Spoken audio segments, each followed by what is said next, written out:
Good evening to everyone, and welcome to our Taking Care of Business show, where we speak about the trends, the opportunities, and best practices to grow our businesses beyond COVID.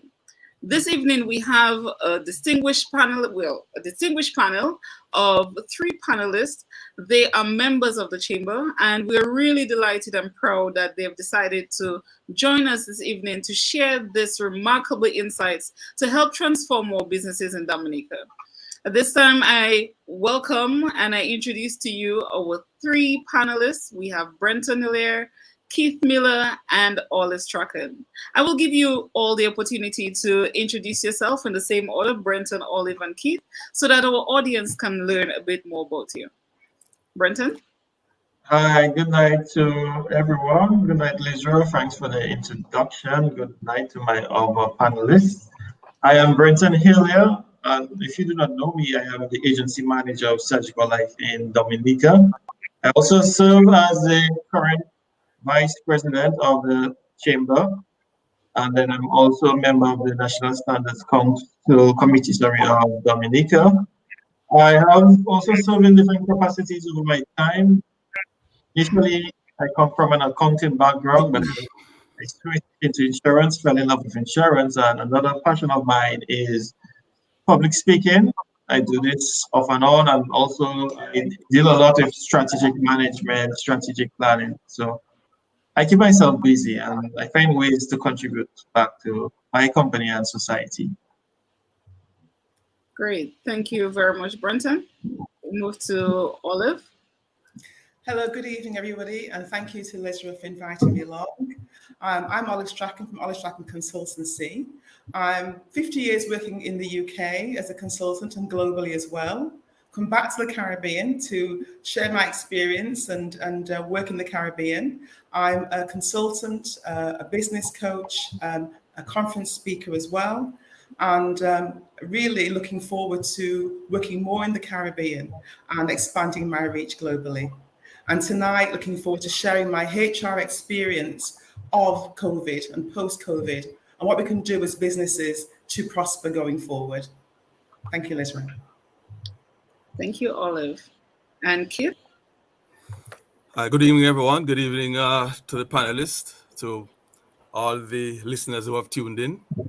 I'm Keith Miller, and by the accent, you may know that I'm a Jamaican. I have been in Dominica for a year, and I'm the retail sales manager for Unicoma. You may know Unicoma more so as Courts, but we're more than Courts. We are Courts Furniture and Appliances, we are Optical, and we are Ready Cash, which is a financial services business. And certainly, it has been a pleasure for me to join this evening, to engage you, to share my thoughts about the growth and opportunities post-COVID, both from a local economic perspective, regional perspective, as well as globally. I have had a tremendous amount of sales experience, sales management, both in retail as well as in the financial industry. So I'm going to be happy to utilize that experience and share as much with you as possible within the time that we have. So thank you very much. Thank you very much, panelists, for introducing yourself and letting our audience know a little bit more about you. This evening, it promises to be quite engaging, so we do thank everyone for joining us. As we go through this program this evening, please feel free to share your comments and your questions in the chat so that we can engage you throughout the program. As a reminder, the topic is trends, opportunities, and best practices for businesses to grow beyond COVID. Now, some persons say that COVID is still here. We're speaking about beyond COVID as if it's already passed. But should we stay and wallow in self-pity and feel like, there's nothing that we could do? Well, I think the chamber thinks differently. We think there's certainly key actions, there are trends, there are opportunities, and best practices that all our businesses can look forward to adopting. So I want to ask our panelists, first of all, what is your outlook for the post-COVID environment? Any one of you, feel free to share first. All right, let me. Okay, Well, go on. I was going to say ladies first, but if you want to allow me, No, Keith, please go ahead, Keith. okay, no problem. But certainly, I'll use one word to describe my outlook for a post-COVID environment, and that's growth. Certainly, if we look at the Dominican economy, well, look wider, look at the global economy first of all, we would have seen certainly during the COVID, the height of the COVID period, significant decline in economic activity, significant decline in GDP in most, if not all, economies. At home in Dominica, during the heights of the COVID period in 2020, GDP declined by some 17%. In the 2021 fiscal year, there was somewhere between the 4 and 6% recovery. So beginning the 2022-23 fiscal year, we're still behind the 8 ball in terms of recovering because the pandemic is still with us, the economy is reopening. But the outlook certainly is very, very bright because when we look at, for example, the growth in tourism that has taken place, and if you look back at the quarter ended in December, where the cruise shipping industry reopened and we saw the tremendous growth in cruise arrivals and also stopover visitors, looking at, for example, the benefits from the American Airlines flights coming indirectly to Dominica from Miami. And you get reports from the hotel industry that some hotels were enjoying up to 80% occupancy. So tourism is a significant driver post-COVID, although we're still in COVID. But for me, one of the significant drivers of the economy is agriculture, because of the impact that agriculture has on the local economy. Agriculture contributes somewhere around 17-18% of the Dominican GDP, but more significantly, 40% of the employed labor force is involved in agriculture. That is huge. That is significant. But then I take this now real quick to Unicom, and we have actually benchmarked our performance against 2019, financial year 2019, because we all know 2020, it's a year you could literally write off. It didn't happen. So our 21-22 performance was measured against 2019. Our 22 to 23 financial year, which just started in April, is also benchmarked against what we did in 2019 and somewhat in 2021-22. And I will tell you that we actually grew over the benchmark here, 2019. We grew in 2021-22 over 2019. So that is significant. And for this financial year, we have actually set ourselves some ambitious targets. And so far, for the start of this financial year, which was the 1st of April, we have seen tremendous growth over last year and over the benchmark here, 2021. And how have we done that? Through the use of technology, service excellence. We have really, invested in service excellence, being the best at what we do. And huge for us is developing our people.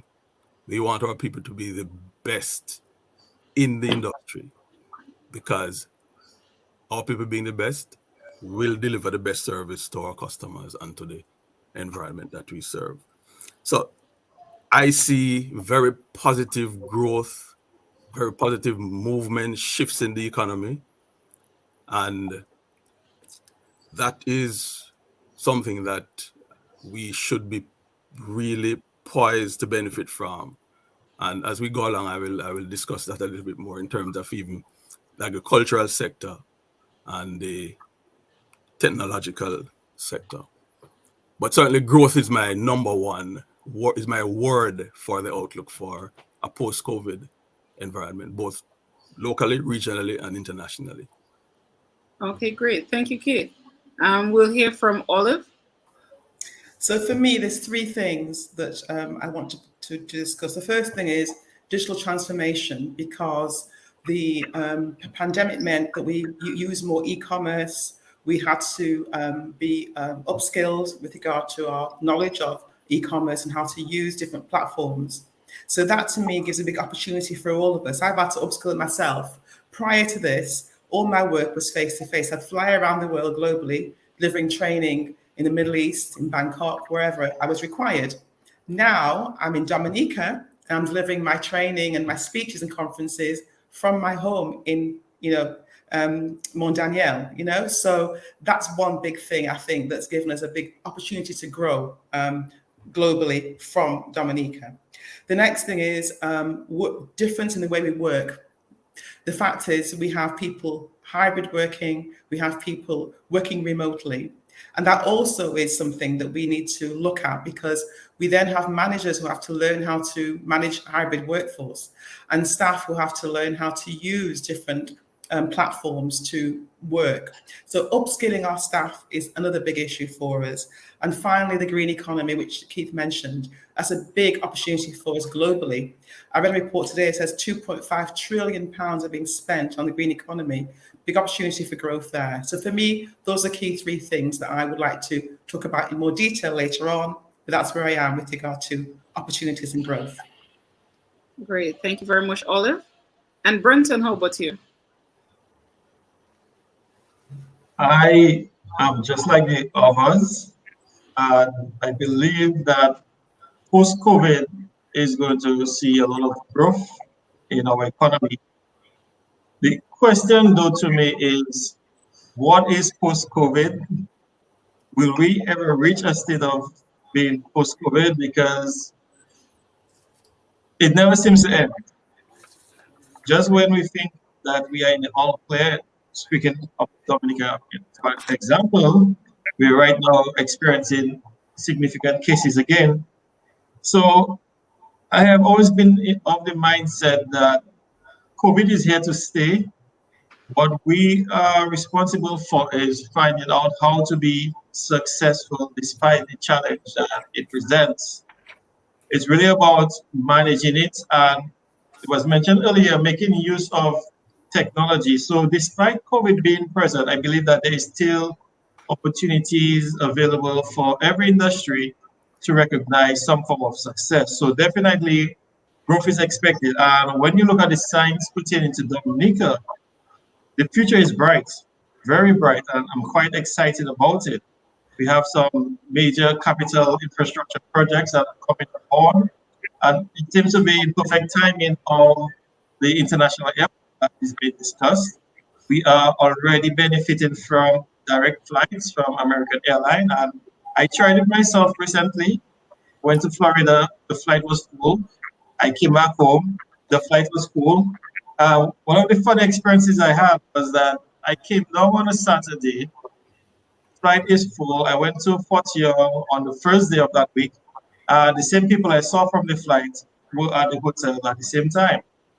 So it shows that people are actually staying over in Dominica, and people are quite interested in being here. So that can only speak wonders to the possibilities of the future. The key thing, though, is we as the private sector have to adapt. The brick and mortar approach that we used to employ back in the day prior to COVID can no longer work. It can help us to maintain some sort of physical presence and foothold, yes, but we have to sort of embrace the benefits that technology presents. And once again, it seems like things are right now in alignment of where we should be going. We know that we have the digital transformation being actively pushed by our government. And we ourselves in the chamber have been working with different organizations to encourage our members to make use of technology. And technology is only going to spiral that growth even further for us. Why? Two things are going to happen.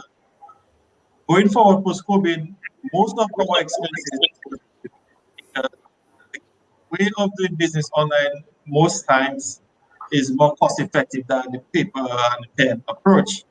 And secondly, it's going to allow us to reach people that we could have never reached before.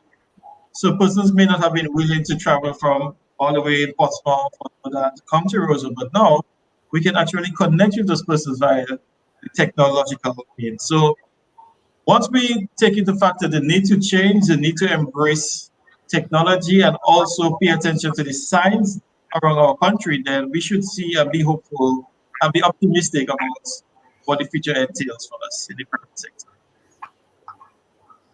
Great. Thank you very much, Brenton. And it's really interesting to see the different perspectives that you would have had and what you would have shared about your perspective of the outlook of COVID or what's going to happen beyond this time.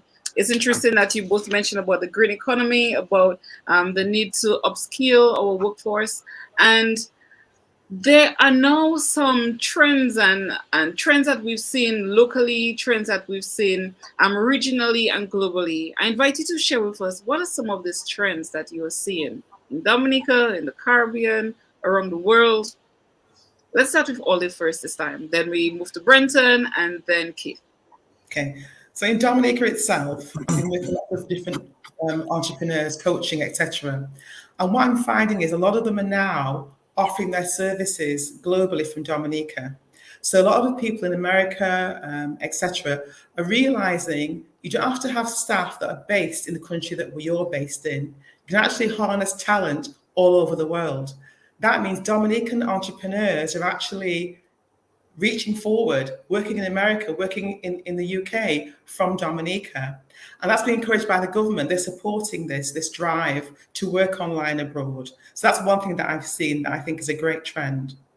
Working with businesses, both in Dominica and abroad, the challenge is that not less in Dominica, but globally, there is actually lack of talent, lack of the ability to get people. One of my clients in the UK has 17 vacancies that they can't fill because post-COVID, people have learned that work isn't everything, work is part of their life. And people are leaving jobs and opening their own businesses. There's been a big rise in people, sole traders opening businesses and saying, well, I've worked all my life, I have these talents, I'm going to work for myself. A lot of consultancies opening. That's trend number 2, okay? And then trend number 3 is this interest in sustainability, this interest in the green economy, how we can sustain ourselves for the future, and agriculture, because I think with China, in the mix of COVID, not being able to export to us, and now Ukraine situation, it means that people are realizing that getting our food and resources from all over the world isn't necessarily a good thing.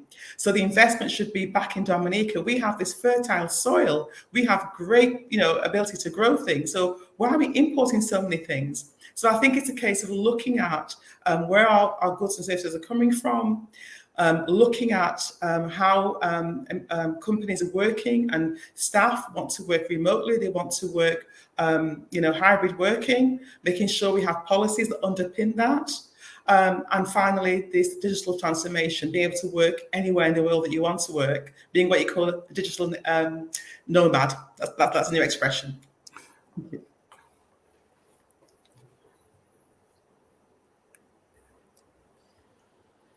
That's right. Brenton? I mean, Olive hit practically all the nails on the head.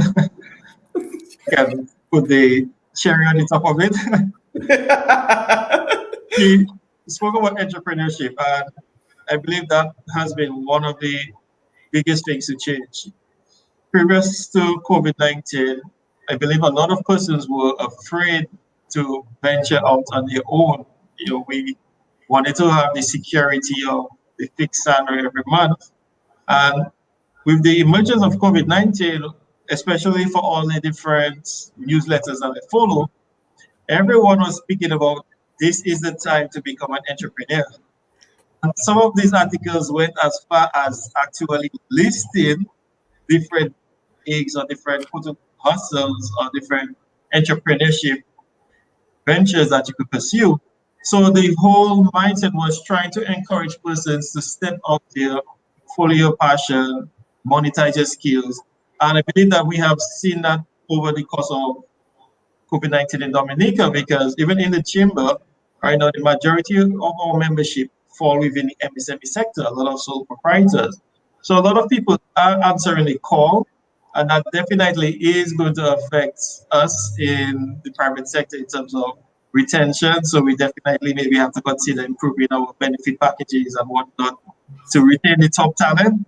That's a very important point that only mentioned here that we sometimes overlook. The other trend is the use of social media. And there's a website which actually conducts surveys on Internet of Things and social media presence for different countries. And I like to look at it because it gives me an idea of how much I should be invested into social media personally and for my team. And the trend shows that every year from 2019 to present, the number of active users on social media has been increasing. So at present, we currently have about 70% of our population on social media. Active internet users, but in terms of social media growth, from 2019 to 2020, there were 4,400 persons who joined social media in Dominica. 2020 to 2021, 3,000 persons joined social media. And 2021 to 2022, 3,500 persons joined social media, and not just join, but actively engage in it. So you can see this upward trend, and I mean, it's only going to continue on growing as we proceed in this industry. And I think it really shows that persons understand the need to leave the brick and mortar and to venture into this new platform. Previously, they would have been scared about it, but right now they have had that push from COVID-19, and you'll be surprised, right? I can speak to persons who are currently 80 years using WhatsApp, making WhatsApp calls, sending calls on WhatsApp. 80 years. And before COVID-19, you would have thought that this was impossible. So it really shows that there is merit to private sector invested into having some sort of digital footprint, because I mean, just as Keith said, Keith is in sales, I'm in sales, you have to go to where the people are if you're looking to increase revenue. And if the people are moving towards social media, we have to find ourselves being present there. We have to have some sort of presence. And especially with the new generation, the millennials, the Gen Z, they are very heavy on social media. They're very heavy on the research on companies before they work with them. So the trend definitely will be that more and more we will see more people engaging in social media, starting conversations, getting to know each other better, starting a relationship right there. And that goes to the third point. Once again, I just have to put the cherry on it because Olive hit the nail on the head. The use of social media in itself has expanded the reach of our private sector. Yes. There's one individual I'm working with in Dominica. Recently, she has started getting clients from America. I mean, before COVID-19, that may not have been a possibility, but it just shows you how far you can reach. And then strategic partnerships in this whole process is also going to be key, combining it with social media. We recently heard from Jolly's when they spoke to us about Jolly's DM, hosting products of our local agro-processors, sending items all the way to England in 3 days. I mean, when I heard that, I was astonished. That was something that you would have never even thought about prior to COVID. But the fact is, COVID has forced us to reinvent the wheel, to assess what we've been doing and to see how we can improve. So it expands the possibility of success. Now that you don't just focus on the local market, but because you have this reach where you can extend your hand practically to any part of the world, it's really about you structuring your business, you making the right linkages to increase your revenue, to increase your foothold in the global market. So I think it goes back to the concept that we've been hearing about years and years ago, globalization. We are actually starting to get the benefits from this in Dominica. So it's very positive for us.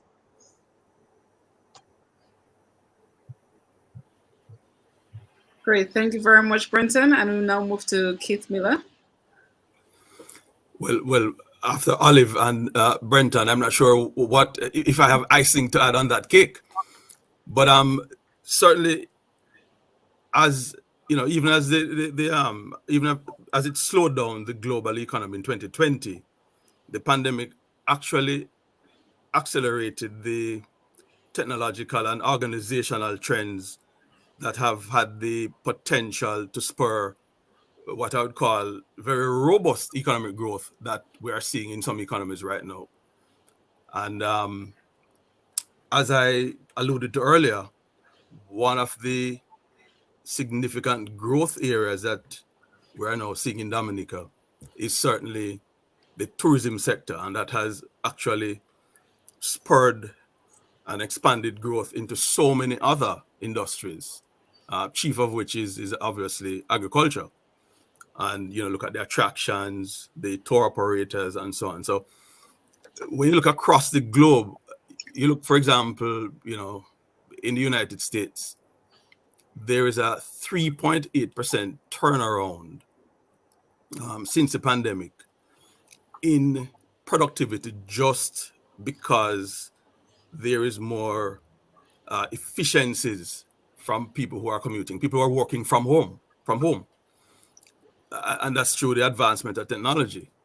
You probably, before COVID, if you tried to get, your directors to sign off on staggered working hours, or for people to work from home, because you're talking about providing assets like a laptop and the infrastructure, the IT infrastructure to be set up so that you can work efficiently from home.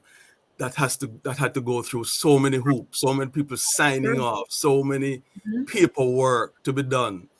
And in some respects, you're flatly turned down. The pandemic hit and it became the norm. You no longer had to ask to work from home. You were, it was a suggestion that, and even we saw where through that development, through the use of technology and working from home, where you had businesses now that were leaner and mean, in terms of cutting costs, cutting waste, because they can give up real estate space. And when you look at the productivity that was measured in the United States, which is 3.8% of the US workforce, that is huge. That is very significant, because that was driven by just people working from home. And one of the studies actually showed that people actually work longer hours, believe it or not, when you work from home. You're up early working, and you're working right through the night. Exactly. And there's no start and stop in terms of your working hours. And so productivity increased significantly for many organizations right across different sectors of the economy. And as both Olive and Brenton spoke to, the online, the trend of online marketing, online sales, has really been a significant driver in the growth of both the global economy as well as our economy here in Dominica. And I can tell you clearly, certainly for us at Unicom, one of the things that we have done is increase our online presence, where you can shop from anywhere you are. You can, if you have a relative that lives in another country where we operate, and you're in Dominica, you can purchase online in any country. When you go on our online platform, and you can select any country that you want that is under the Unicom brand, and you can purchase product in that country for your relatives, your friends, and so on. You can stay in the United States, and you can place an order for us to deliver to your relatives or your friends here in Dominica. So the global marketplace has really been opened up, and we have really taken advantage of it and benefited from it significantly. So that, to me, is one of the significant trends, and Olive spoke to it quite well, where the technological advancements and the global reach through technology, the global reach through online, social media presence, it is so significant. There are so many businesses that were created just through social media.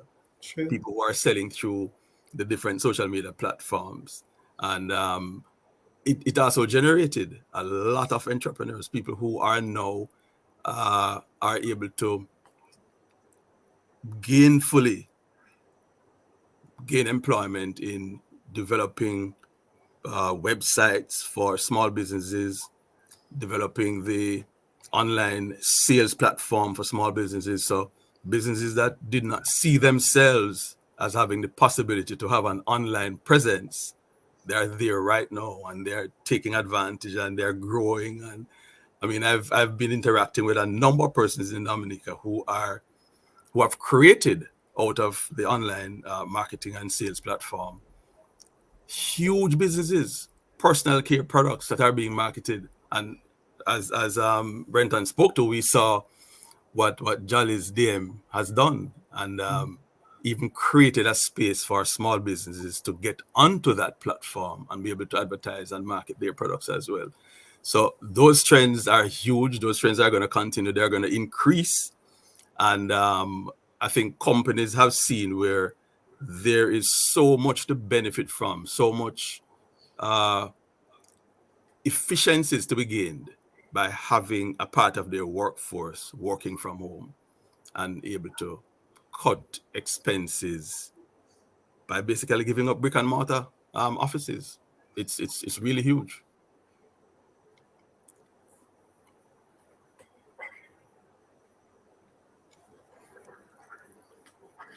We can't hear you. We're not hearing you, Lizra. Yes, so you can hear me now. Thank you. Yeah.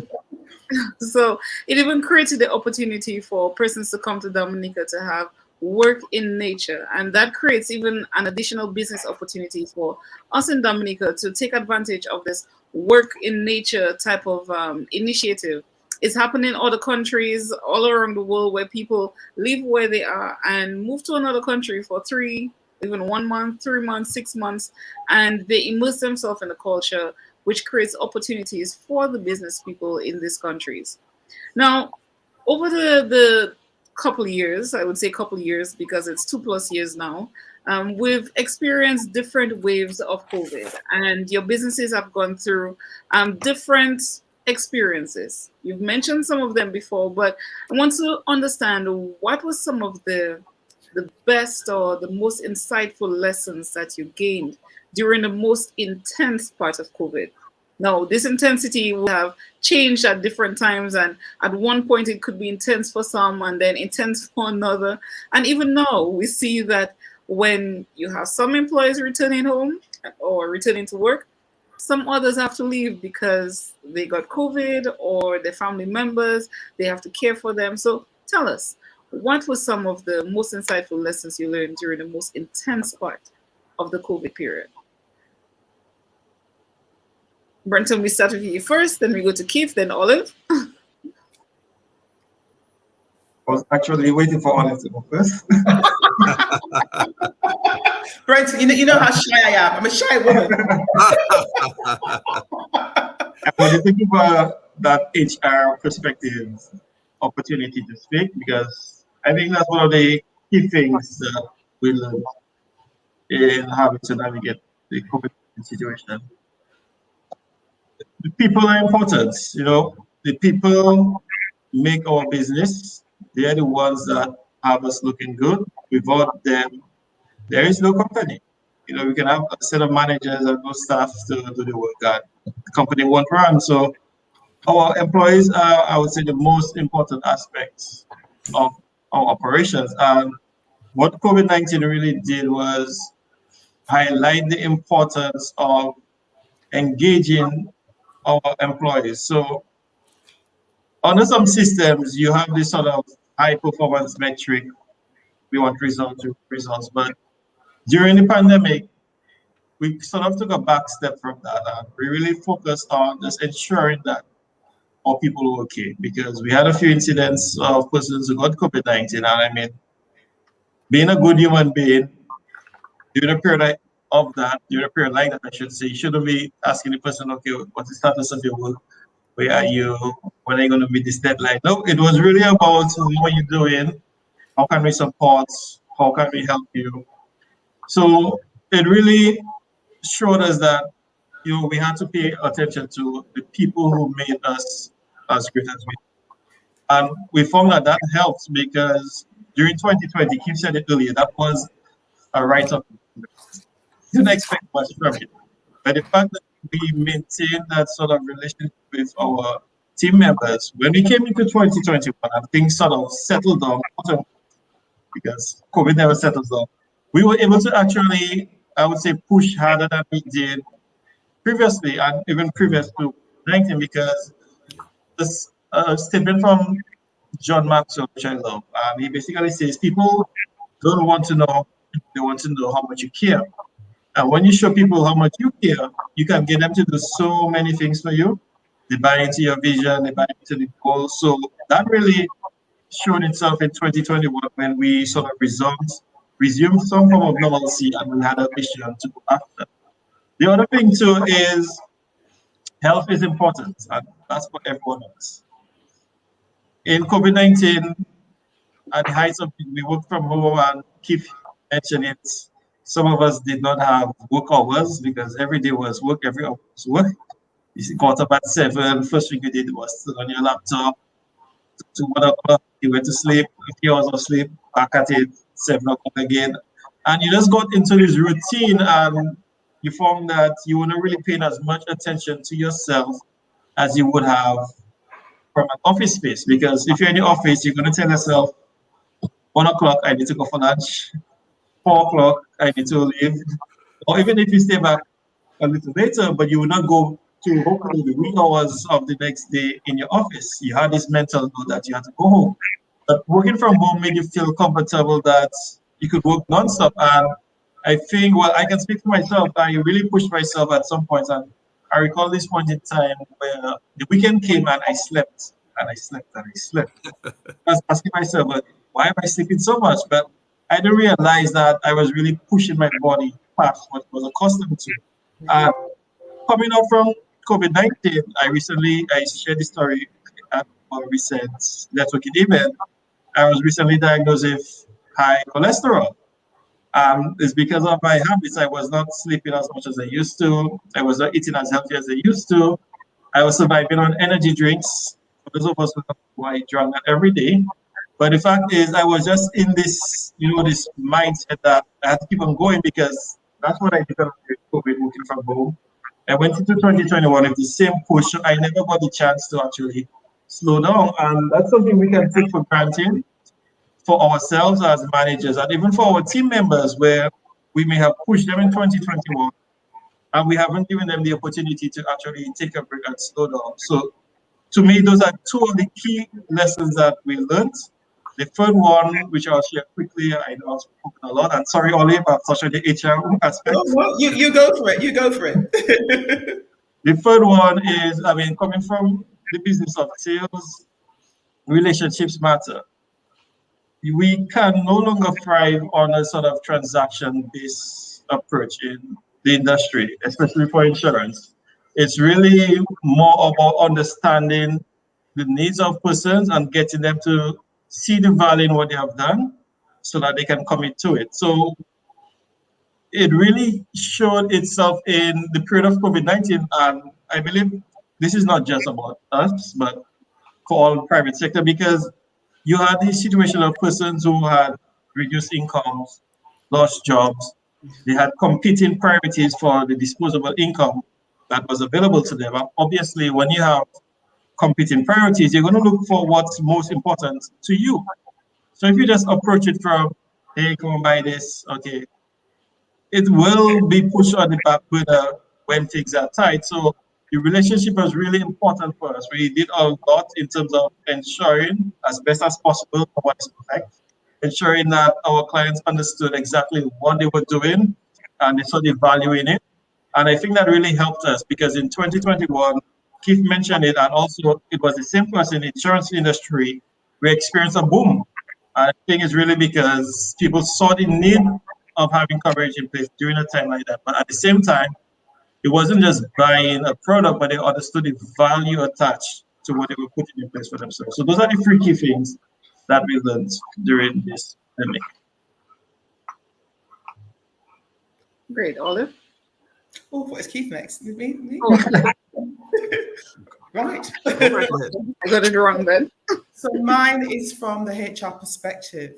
And I'm going to use a case study of one of my clients as an example.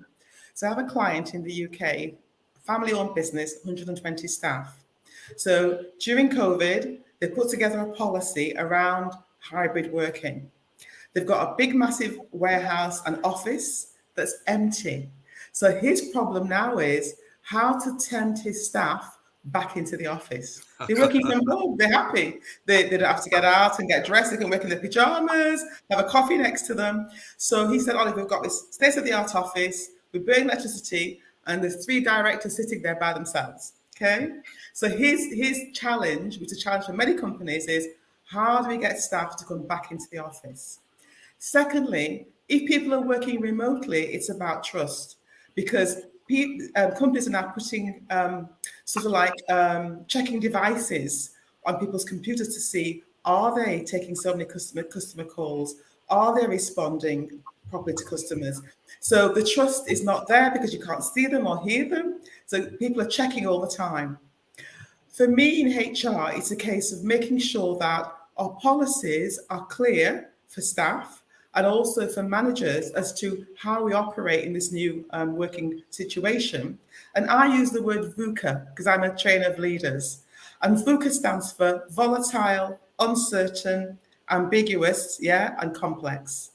And that means that although COVID hasn't gone, we have to learn to adjust to the situation we're in. It's going to be uncertain. It's going to be ambiguous. It's going to be uncertain. That is how it is at the moment. This is the new normal for us. We have to live with it. So for me, it's training managers to understand that change happens quickly, all the time, and you have to handle it. Also, we have to train managers on how to manage a remote workforce. You have some staff here, you have some staff working from home. Each person needs to feel listened to. Each person needs to feel touched, because what's happening is, although staff want to work from home, they're finding it lonely. So we have a loneliness increasing in staff. But also remember our first job. When I first started in work at 16, I learned by observing the best person in the business, how they operated, and listening to them, and also talking to them over the water cooler, over the coffee machine.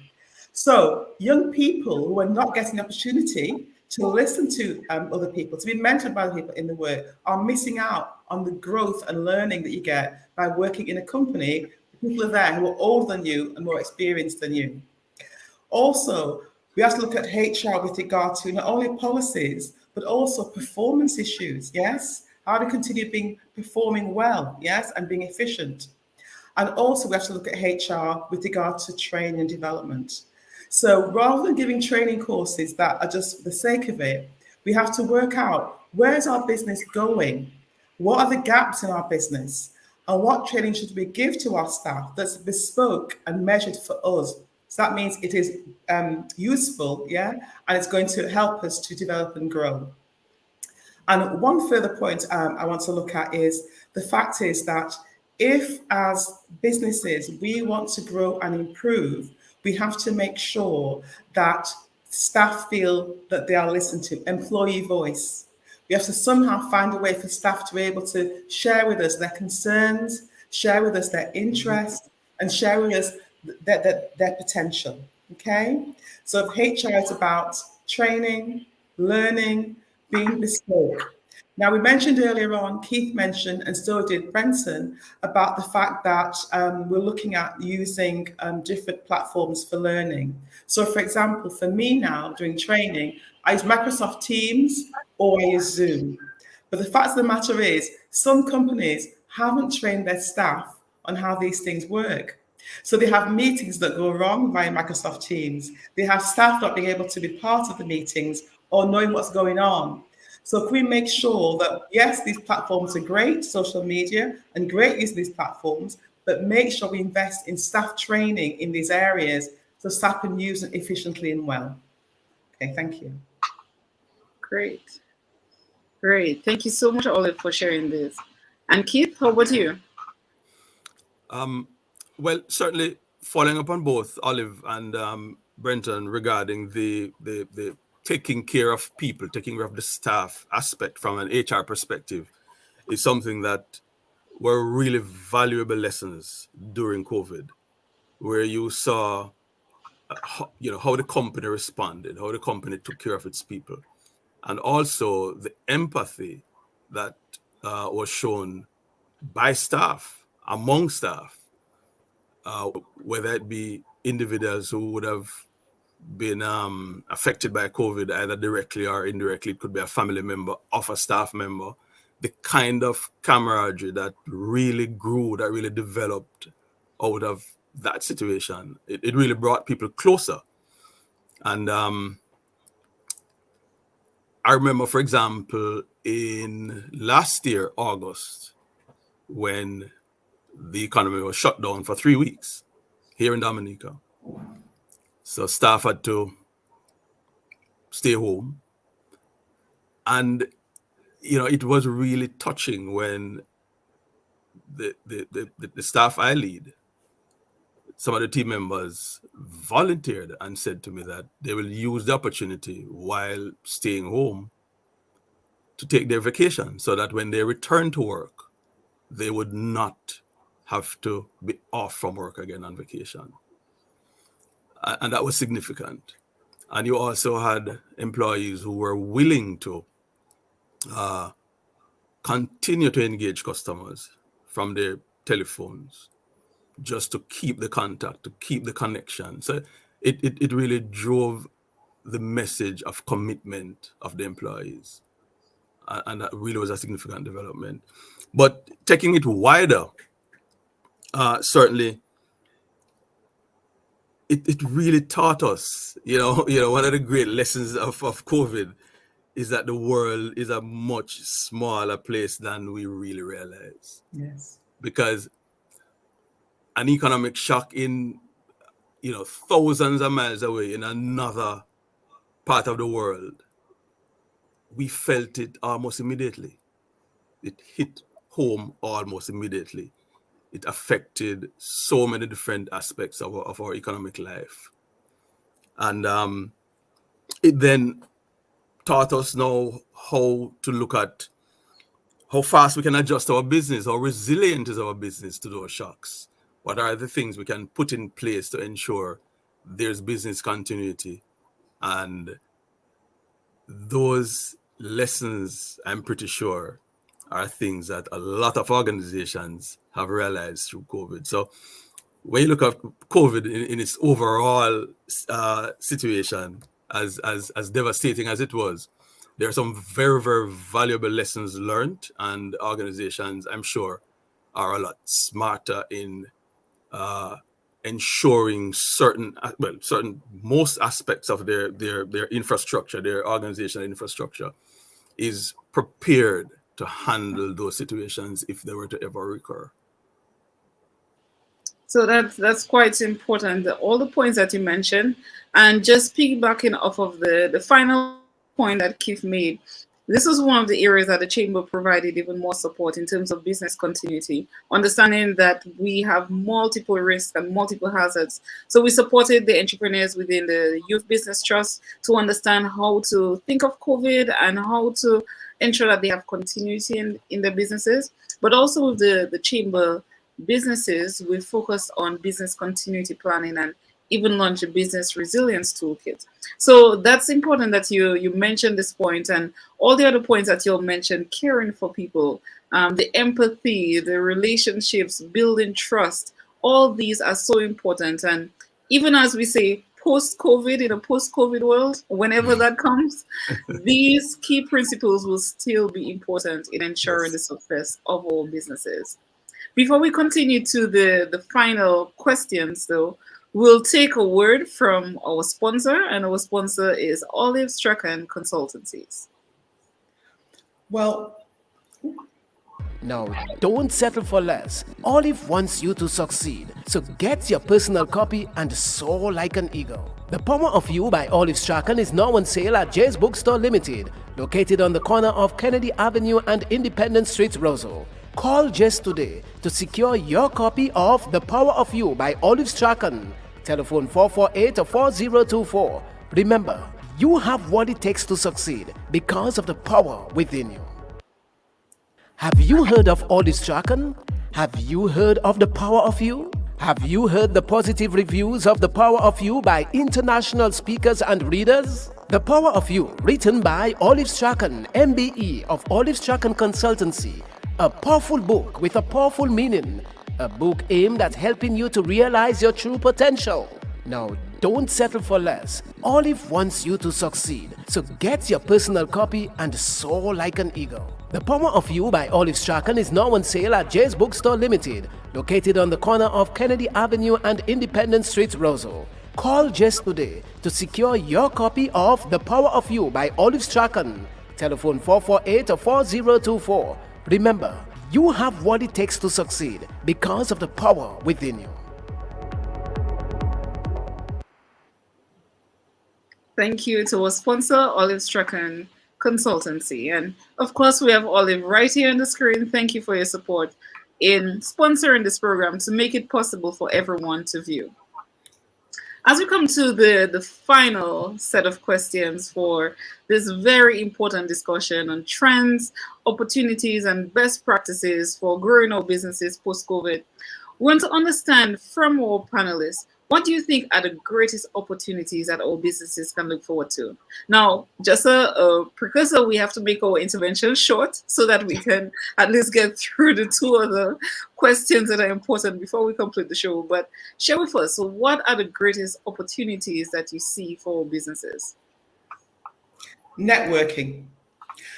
When COVID hit, I joined the Chamber of Commerce because I've come to Dominica, didn't know anybody.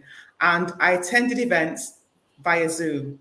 And while the people were talking, I was on LinkedIn, tapping in their names, sending out requests for connections. So there's no reason why during the COVID pandemic we couldn't network, but also the power of networking. Through the Chamber, I have met many businesses in Dominica.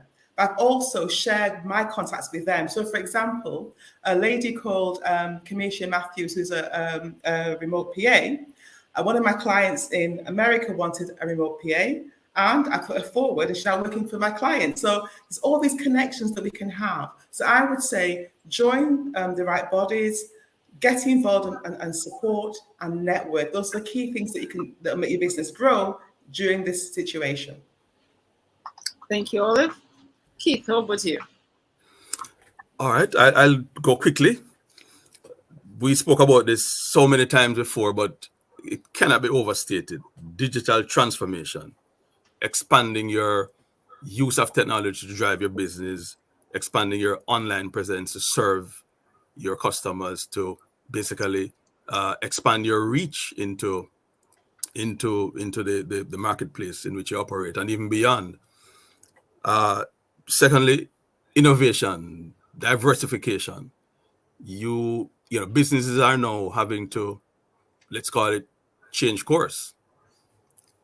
Certainly, from a Unicoma perspective, we have diversified quite a bit, and I'll share with you real quick that most persons would know us, as I said before, as Quartz, and of course we have the optical services, and we have our Ready Cash, which are our financial services. And of course, you know, through the Ready Cash, we have really gone into a lot of innovation for providing specific services for our small, medium enterprises.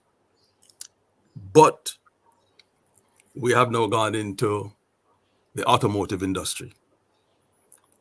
So again, it's a continuous process of taking fresh look at the business and diversify. So we are now the distributors throughout the Caribbean and Central America for motorbikes, a brand of motorbikes called AKT. It's the biggest selling brand in the Colombian market, and it is fast growing in the Caribbean. Certainly in the OECS, in all our 6 countries in OECS, it is since launching late last year, we have seen tremendous growth in the brand. And so, innovation, and we have so many other plans that are coming on stream to ensure that we take advantage of some of the, for example, the infrastructure development that is taking place, looking down the road for the opportunities that will come from the airport development and other plans that the government continues to put in place. So it's basically innovation, diversification, and the use of the digital platforms, the digital world. Okay, great. Thank you, Keith. Brenton, how about you? Are you muted? Can't hear you. Thanks. I would say the biggest opportunity, not to try to repeat what was said previously, is the opportunity in Dominica. As simple as that. I mean, the IMF predicted that from, I think it's 2022 to 2026, our economy is projected to grow 5% every year. Now, I don't know about you, but that is significant. For me, it really speaks to the fact that the trajectory that we're currently on, the path that we're going along, is quote unquote the right path, and that Dominica's economy is expected to expand. But for us in the private sector, that means that there is business to be had. Yes. But we have to try to understand the markets and make the changes that are necessary to capture the opportunities. I always tell people that if you take time to sit down and look at the signs in the economy, there are different areas of where you can be successful, where you can have some sort of accomplishments for your business, but you have to make the specific effort to find it. And I love what Keith said, that there are opportunities out there and they are looking for them. So as a private sector individual, I'm looking to myself and saying, okay, you have direct flights from American Airlines. Tourism is going to start booming. As a result of tourism, you're going to have these complementary services. Maybe we'll have more bars, maybe more clubs, water sports, sightseeing activities. That's more money. Then you have the airport project, which is going to be a massive undertaking, and in itself is going to trickle down into the private sector. So it gets me thinking as to how can I position myself to be able to take advantage of those opportunities. So for us in the private sector, and also for the sole proprietors, the people in the agro-processing, farmers, there is opportunity, and we just have to make the effort to understand the market, the direction of the market, and position ourselves to take a piece out of it. There is plenty for all of us. Absolutely. Great. Thank you so much for sharing that. And I do like the enthusiasm. I do like even the insights into your individual opportunities of what you see happening, what the potential is like on the market. And before we round up though, we want to understand how can our businesses grow their revenue and customers, even the value that they offer in this new business environment. I know our time is short, so if you could do it in 20 seconds or so, your intervention for this one before final question. Big social media presence. I invest in social media because there's no point having something good like Keith's new bikes or Brenton's different insurance offering, having that and keeping it a secret. Most of my work was from LinkedIn, yes? Most of my contracts. Please, no matter how small you are, make sure you're on social media. I'm on Instagram, Twitter, LinkedIn, Facebook. Keep making sure people know what you're offering, know what you can do for them, and that way you'll get the sales. For me, for 2 years, I did no social media, my sales went down. Back to the investment, the sales are going up. So social media to me, keep at it, keep getting out there. That's the message to you today. Great, thank you. Keith, how about you? I'll say something that I admire about Richard Branson, the chairman for Virgin Atlantic Airlines. And he said simply, and this was, it's a resounding statement: take care of your people, and your people will take care of your business. Yes. So one of the things that we are focused on at Unicoma is developing our people, ensuring that we have the best people delivering the best service. That is our focus. That is our goal, because listen, we're in an industry where you have competitors who are selling us the same products we sell. What makes the difference? How you impact your customers, the service you deliver. And that is what we're focused on, developing our people to drive the best service in the business. Great. And Keith, Over to you, Brenton. Keith, Oh, yes. sorry, let's get in there. Keith, developing your people's my thing. I'm the girl for you. Thank you.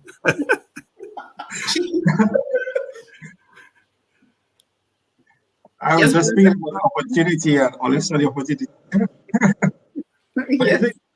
That is exactly the mindset that we have to have in the private sector. But my last comment, two things. We have to start respecting data. And I use the word respecting because we take it for granted in terms of the power that it can have on our business. We often operate on the gut feeling. We feel that like something is going to work, so we're going to do it. But in terms of the science, the data, to actually prove that it's going to work, we often fail to do that. And we need to start developing systems within our business, whether we're big or small, to get an understanding of what is working, what is not working, so that you can build upon your strengths, address your weaknesses, and that is going to help you to be more successful in the future. Because, for example, if we have to ask a question, what is your best-selling product?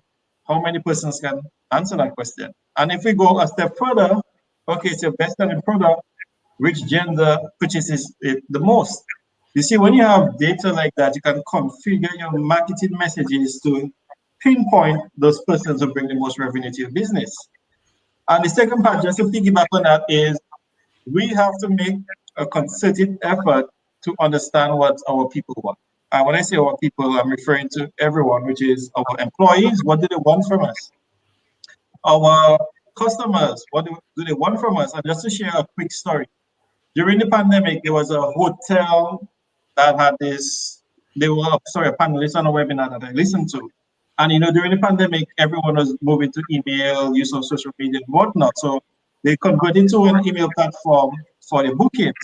When they did that, their bookings actually took a dip. And they were trying to figure out what was happening. So they did a survey of their customers. And they were surprised that people said they did not want emails for bookings. They wanted a phone call. They wanted to hear a voice. So once they realized that, they abandoned the email system, went back to the phone calls, and the business went back up. So oftentimes, as I mentioned, we make this gut feeling, take these gut feelings and make these business decisions based on them without truly understanding what the people want. So make some effort to understand your data, to do surveys with people, and it doesn't have to be lengthy, it could be 2-3 questions, but you need to make some sort of scientific decision in a business where to really be successful going forward. Great. Thank you so much for sharing that. And data is extremely important. That's how we make better decisions, when we have data. Because imagine running a country and not having data, running a business, running a family, and not having important data means that we cannot make the best decisions possible. And in so doing, I'm going to go to Keith first, then Olive, then Brenton. And this is our final question. We want to find out, how can the chamber, DAIC, support the growth of all businesses? If you could make your intervention short, I would welcome it. And while you're making your intervention, those who are looking at this on Facebook and on YouTube, share a comment with us. Let us know which business you represent or something that was a key highlight for you throughout the program, so that we can spotlight your comment and we can engage you throughout the process. So Keith, tell us, how can the chamber support the growth of businesses in this environment, in this post-COVID and current COVID environment? Well, we're doing it right now. Just the chamber having put this platform together where 3 different businesses in the economy can come together, share ideas among ourselves and with our listeners who have tuned in is huge. And for me, though, I'll go a little bit deeper in about 30 seconds. The SME sector is very near and dear to me because it is one of the key drivers of economic development in any country. And I can tell you, studying economies all over the world, there are some powerful economies, such as the United States, where the SME sector occupies 55% of the employed labor force. So the focusing on, the chamber having created these platforms, created these forums for small businesses to get together, discuss, share ideas, strategies, and just get to know each other. So you know what I do, I know what you do. We create synergies so we can benefit from each other. The chamber doing more of that going forward is something that I believe would be significant in helping to drive growth in the economy. Great. Thank you very much for sharing this, Keith. And even as we go to Olive, then Brenton, those who are looking at it on Facebook and YouTube, share your comments in the chat as well. Tell us what you want DAIC to do to help support growth of businesses in this time. Olive? There's a saying, people don't leave companies, they'll leave the managers and the leaders. So I think we should continue to support leadership, continue to train and develop managers in what we do. A lot of our events are around supporting SMEs, building leadership capability. That to me is where the growth will be. Once we can get good leaders going, good managers operating correctly within the economy, Dominica will boom. Thank you. Brenton? Muted? I keep muting myself. I feel like I am in a sort of biased position, being my current position in the chamber, but I will answer from the perspective of the chamber right now, rather than my employer. As a chamber, what I would love to see is more of our private sector joining the chamber. And the larger our numbers, the stronger our voice. There is a saying that one is a lonely number. And in the world of entrepreneurship, that is so true. We heard from Olive in terms of strategic partnerships. She teamed up with Himara and linked from one to the other. When you as an entrepreneur have challenges, you can only speak on your own. If there is a strong wind present, then that voice is going to go with the wind and no one is going to hear you. But if you join an organization that is made to represent your voice and you have 100 others singing the same tune, that wind is going to have less of an impact. So for you to be successful, you need to put yourself out there, join the chamber, and as Keith said, you will find yourself in positions of being able to network, obtain knowledge from others, because you will find that within the chamber, you have the mixture of the large companies, the small companies, the medium-sized companies. But when we come together during a networking event, you can have a conversation with anyone at any point in time.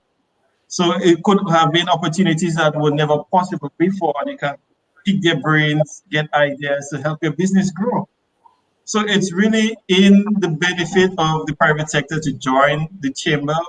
We are only as strong as the size of membership. The bigger we get, the more we can do for you, and the more we can do for ourselves. So that is my wish, speaking from the perspective of the chamber. Let's all join and let's all work together to make Dominica as vibrant as possible of private sector. Brilliant. Absolutely. Brenton, I couldn't have said it better. Thank you for doing this excellent pitch for me. And thank you all for being part of this show this evening. I will give each of you a few seconds just to round up and give just your final thoughts, what you want to leave with the audience in maybe 2 sentences, what simple, concise, brief thing that you want to share with all our listeners. So Olive, we start with ladies first. Okay. And then we go to Keith, then we end with Brenton. First, thank you for working with Keith and Brenton and yourself, Lizra. Fabulous session. I really enjoyed it. 3 things. Remember, there's 3 key things the trends must think about. Digital transformation, sustainability, looking at agriculture and how Dominica can feed itself, yes? and also making sure that we invest in our leaders, we invest in our entrepreneurs. Those are the things I'd say to think about going forward. Thank you. Thank you, Olive. Kip? Okay, so I will endorse what Brenton said earlier. So my message to the businesses in Dominica, the private sector organizations, is to join the chamber, become a member of the chamber. The networking has so many tremendous opportunities and benefits, and it's endless, really. Join the chamber, get to know other businesses, the opportunities, the facilities, and the facilitation by the chamber will really enhance your productivity. And it's a win-win. Join up, get on board. Thank you, Keith. And Brenton, once you're mute, then you'll be able to go. I remember this time.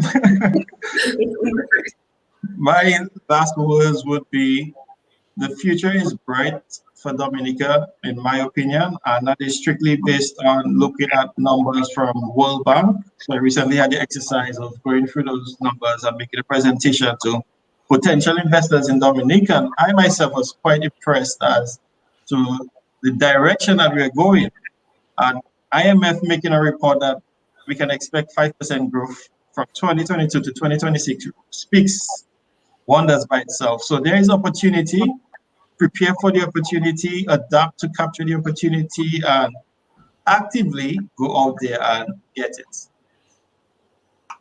Well, I would say there you have it, listeners. We've heard from our distinguished panelists. We've heard from Keith Miller, Olive Strachan, and Brenton Hilaire, what they shared about the trends, the opportunities, and best practices for businesses in this COVID environment. And hopefully, once we make it past the post-COVID, the intense part of this environment, we hope that you'll be able to review this in case you just joined us, because we saw that there are some persons who would have just joined. That means you would have missed the insights at the beginning. We hope that you'll be able to review this. You will like our page. You'll follow us on YouTube and on Facebook so that you can keep updated every time we bring to you valuable and cutting-edge information on our Taking Care of Business show. We will bring more information to you, and if there are topics that you would like to hear, share with us. Send us a message via our message if that's how you can connect with us. But you could also call our office at 449-1962 or call us at 235-1962, and we will be there to support you, support our businesses in being able to make it past this challenging COVID times. We heard your recommendations, we heard your comments, and just want to spotlight one of the comments from one of our viewers. Very insightful, pragmatic discussion, and thanks to the panelists for their time and contributions. And also need to gather greater participation.